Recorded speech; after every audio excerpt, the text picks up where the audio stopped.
Chérub, tome 1, chapitre 10. Sur le grill. À bord d'une voiture de golf, Mac conduisit James jusqu'à un bâtiment de style traditionnel japonais. Ils traversèrent un jardin zen de sable et de galets, puis contournèrent un bassin peuplé de poissons rouges. « Ce bâtiment est récent, dit l'homme. L'une de nos pensionnaires a démantelé un trafic de faux médicaments. Elle a épargné des milliers de vies et permis à une compagnie pharmaceutique japonaise de sauver des milliards de yens. La récompense que cette société a offerte au service de renseignement britannique a permis de faire construire ce nouveau dojo. Un dojo ? C'est un mot japonais qui désigne une salle d'entraînement consacrée aux arts martiaux. À l'intérieur, une trentaine d'élèves vêtus de kimono répétaient inlassablement les mêmes prises, adoptant des postures compliquées ou se laissant renverser brutalement sur le sol avant de se redresser d'un bond, sans effort apparent. Une femme asiatique au visage austère marchait parmi eux, s'arrêtant de temps en temps pour adresser des critiques dans un mélange d'anglais et de japonais dont James ne comprenait pas un traître mot. Mac conduisit son élève jusqu'à une petite pièce au sol recouvert de fins matelas bleus.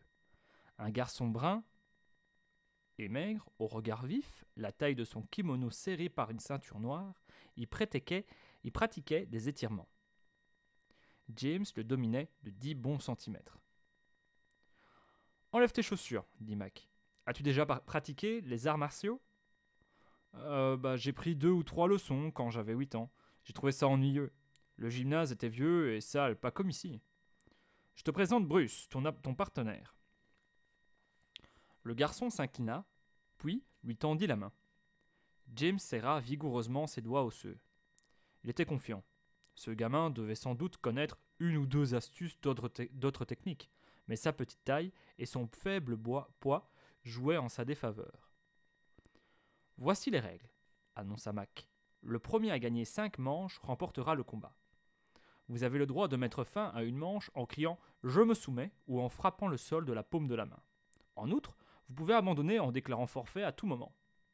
Tous les coups sont permis, à l'exception des attaques au bas-ventre et aux yeux. M'avez-vous bien compris ? Les deux garçons hochèrent la tête. Mac tendit un protège-dents à James. « Préparez-vous pour la première manche. » Ils se placèrent au centre de la pièce. « Je vais te casser en deux, » dit Bruce avec le plus grand calme. James sourit. « Tu peux toujours rêver, Nabo. »« Combattez !» lâcha Mac. Bruce effectua un assaut fulgurant. James n'eut pas le temps d'esquisser un geste. Frappé en plein visage, il chancela vers l'arrière. Un filet de sang jaillit de son nez. Il sentit ses jambes se dérober et roula sur le sol. Son adversaire le retourna sur le ventre, saisit l'un de ses poignets, lui imprima une torsion douloureuse, puis plaqua sa main libre sur son visage sanglant. « Je me soumets !» gémit James, sans desserrer les mâchoires. Bruce s'écarta. Le combat n'avait pas duré plus de 5 secondes. James épongea le sang qui coulait de son menton, puis sur la manche de son t-shirt. « Prêt ?» demanda Mac. James éprouvait des difficultés à respirer. « Un instant, » dit Bruce. « Est-il droitier ou gaucher ?» James profita de ces quelques secondes de répit pour s'interroger. Pourquoi diable Bruce avait-il posé cette question ? « De quelle main écris-tu ? lui demanda Mac. « De la gauche. »« Entendu, reprenez le combat. » Cette fois, se refusant à essuyer le premier coup, James bondit sur son adversaire qui esquiva la charge avec une facilité déconcertante. Il se sentit soulevé par les épaules, puis projeté violemment sur le sol. Bruce s'assit à califourchon sur sa poitrine et referma violemment ses cuisses sur sa cage thoracique. James se débattit en vain, incapable de respirer. Le garçon saisit son bras droit, puis tordit son pouce jusqu'à ce qu'il émette un craquement sinistre. James poussa un hurlement. Bruce brandit à un poing menaçant, puis cracha son protège-dents. « Si tu ne te soumets pas, je te frappe au visage une deuxième fois. » James contempla avec effroi la main qu'il avait serrée quelques minutes plus tôt avec tant de confiance. « Je me soumets, dit-il. » Il se redressa maladroitement en serrant son pouce. Il avait un goût de sang dans la bouche. Le sol était constellé de taches écarlates. « Veux-tu continuer ?» demanda Mac. Il hocha la tête. Les deux adversaires se firent face pour la troisième fois. James savait désormais qu'il n'avait aucune chance. Le sang l'aveuglait et sa main droite était si douloureuse qu'il ne pouvait pas bouger un doigt, mais il était furieux et déterminé à porter un coup, quoi qu'il en coûte. « S'il te plaît, abandonne, implora Bruce. Je pourrais te blesser gravement. » James passa à l'attaque sans même attendre que Mac donne le signal. Il reçut un coup de talon à l'estomac et se plia en deux, pris de vertige. Des taches vertes et bleues dansèrent devant ses yeux. Il sentit qu'on lui tordait le bras. « Je vais le casser cette fois, » dit Bruce. « Ce n'est pas ce que je souhaite. » James comprit alors que toute résistance était inutile. « J'abandonne, » murmura-t-il. « Je déclare forfait. » Bruce recula, puis adressa un sourire à son adversaire. « Tu t'es bien battu. »« Je crois que tu m'as cassé le pouce. »« Il est juste déboîté, fais voir. » James tendit la main. « Ça va faire mal, garçon. » Il pressa violemment l'articulation et l'os regagna son logement en craquant. La douleur fut si vive que James tomba à genoux. Bruce éclata de rire. « Tu trouves ça douloureux ? Un jour, quelqu'un m'a affligé 9 fractures à la même jambe. » James n'avait pas le cœur à plaisanter. Son nez le faisait tant souffrir qu'il avait l'impression que sa tête allait s'ouvrir en deux. Mais il était trop fier pour pleurer. « Es-tu prêt pour l'épreuve suivante ?» demanda Mac. James était assis dans une salle meublée de dizaines de tables identiques. Il comprenait enfin pourquoi Bruce avait tenu à savoir s'il était gaucher ou droitier. Sa main blessée le faisait atrocement souffrir. Il était seul à passer l'examen. Des boules de coton sanglantes dépassaient de ses narines et ses vêtements étaient déchirés. « Il s'agit d'un simple test scolaire, James. Des questions pour mesurer tes compétences verbales et mathématiques. Tu as 45 minutes. » Les questions se faisaient plus complexes à mesure qu'il tournait les pages. En temps normal, elle n'aurait rien eu d'insurmontable, mais James souffrait le martyre et, chaque fois qu'il fermait les yeux, il avait l'impression que la pièce tournoyait autour de lui. À la fin du temps qui lui avait été imparti, il laissa 3 pages inachevées. À l'heure du déjeuner, James avait retrouvé l'usage de sa main droite et son nez avait cessé de saigner. Mais il n'était pas d'humeur à se réjouir. Il avait la certitude d'avoir échoué aux 2 premières épreuves. Lorsqu'il pénétra dans la cafétéria bondée, tous les pensionnaires se turent.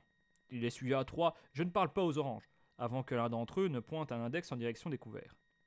James choisit un plat de lasagne et une appétissante mousse au citron saupoudrée de pépites de chocolat. Il prit place à une table inoccupée et réalisa qu'il n'avait rien mangé depuis la veille. Il mourait de faim. Il constata avec plaisir que la nourriture du campus était infiniment meilleure que les plats surgelés du centre Nebraska. « Tu aimes le poulet, James ?»« Bien sûr. » James et Mac se trouvaient seuls dans une minuscule remise, de part et d'autre d'une table sur laquelle était posée une cage contenant un poulet. « Tu aimerais manger celui-là ?»« Il est vivant. »« Je suis pas aveugle, James. Serais-tu prêt à le tuer ?»« Jamais de la vie. »« Et pourquoi pas ?»« C'est cruel. »« Es-tu en train de me dire que tu es végétarien ?»« Non. » « Ainsi, tu trouves cruel de tuer un poulet, mais tu ne vois pas d'objection à ce qu'il atterrisse dans ton assiette. »« Je sais pas, j'ai 12 ans, j'avale ce qu'on me sert sans me poser de questions. »« James, je veux que tu tues ce poulet. »« Cette épreuve est complètement débile, qu'est-ce que je suis censé prouver ?»« Je ne ferai pas de commentaires avant la fin de l'examen. Allez, tue-le. De toute façon, si tu ne le fais pas, un cuisinier s'en chargera. Pourquoi ne pas le soulager de ce sale boulot ? Il est payé pour ça. » Mac sortit son portefeuille de sa veste et posa un billet de 5 livres sur la table. « Voilà ton salaire, James. Maintenant, fais ton travail. » James était à bout d'arguments. Il était pressé de se débarrasser au plus vite de cette corvée et de passer à l'épreuve suivante. « D'accord, comment je m'y prends ?» Mac lui tendit un stylo. « Frappe sous la tête. Si tu es habile, tu sectionneras l'artère principale et la trachée. Il devrait mourir en moins de 30 secondes. »« C'est atroce !» Essaye de ne pas te tâcher, l'hémorragie peut être impressionnante. James saisit le stylo et ouvrit la trappe de la cage. Lorsqu'il aperçut le parcours d'obstacles, James cessa de se préoccuper pour la bouillie de plumes, de sang et de viscères qui couvrait ses vêtements. C'était une succession d'échelles de cordes, de rampes verticales, de plateformes et de poutres qui surplombaient le vide et se perdaient parmi les arbres du parc. Il constata avec anxiété que la structure s'élevait à une hauteur vertigineuse et qu'elle n'était pas équipée de filets de sécurité. Mac lui présenta Paul et Arif, 2 garçons d'environ 16 ans, d'allure athlétique, qui portaient des t-shirts chérubes bleu marine. Tous 3 se hissèrent sur une large échelle de corde. les deux plus âgés encadrant le plus jeune. « Ne regarde jamais en bas », conseille Arif. « Sur ce parcours, le vertige sera ton pire ennemi. » Parvenu au sommet de l'obstacle, James posa une main sur une rampe et s'y laissa glisser en s'efforçant d'ignorer son pouce douloureux. Puis, sous les encouragements de ses deux camarades, il franchit d'un bond l'espace d'1 mètre qui séparait deux plateformes. Ils poursuivirent leurs ascensions le long d'une deuxième échelle et s'engagèrent sur des planches étroites. À ce point du parcours, ils se trouvaient à une vingtaine de mètres au-dessus du sol. James mit prudemment un pied devant l'autre, les yeux fixés sur la ligne d'horizon. Un vent léger faisait craquer toute la structure. 1,5 mètre séparait les deux plateformes suivantes.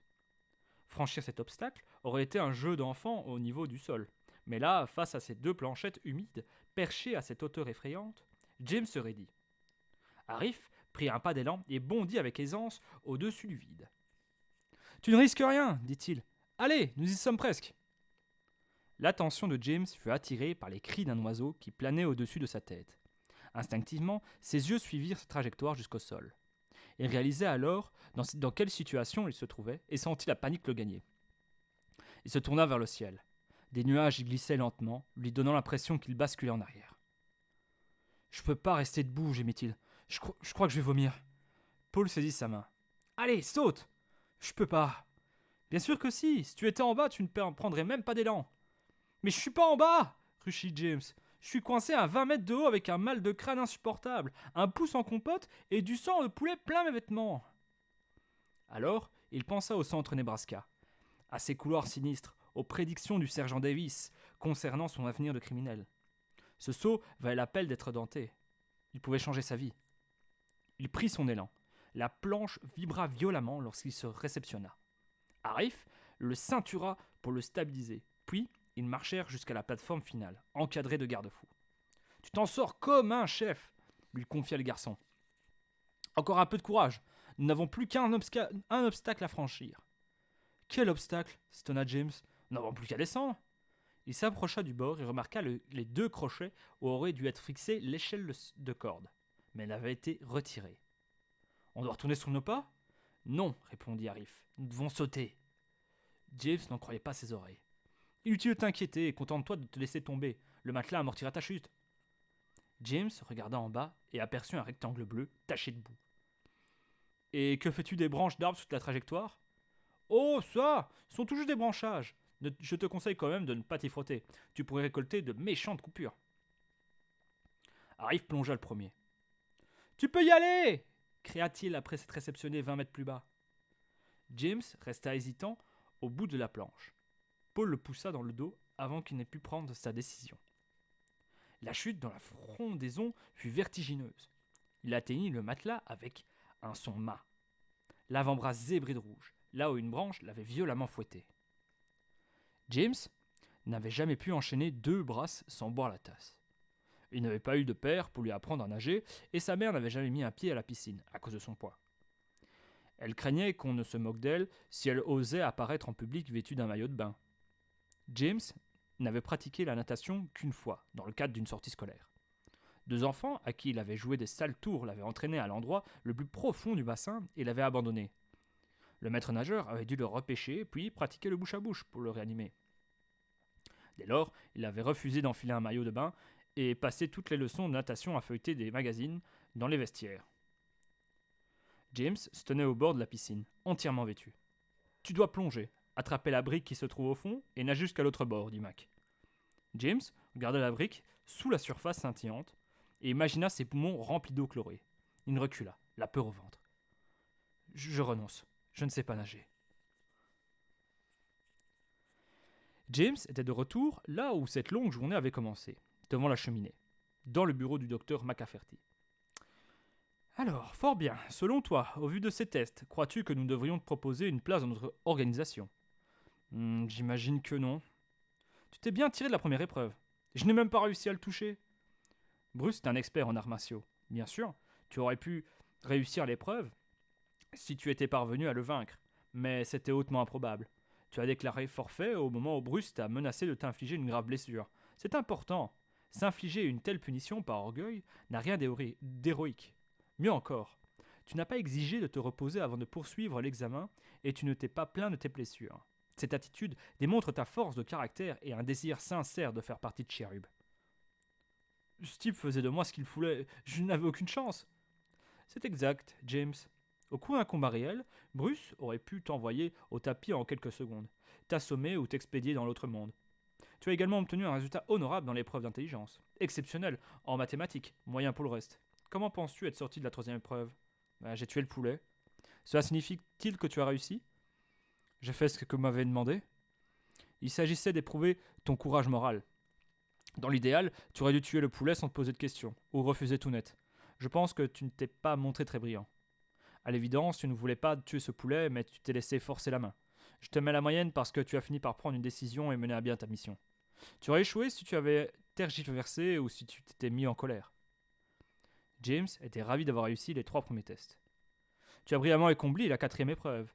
Tu as connu quelques moments d'hésitation, mais tu as réussi à rassembler tout ton courage et franchi la totalité des obstacles. À présent, parlons du test final.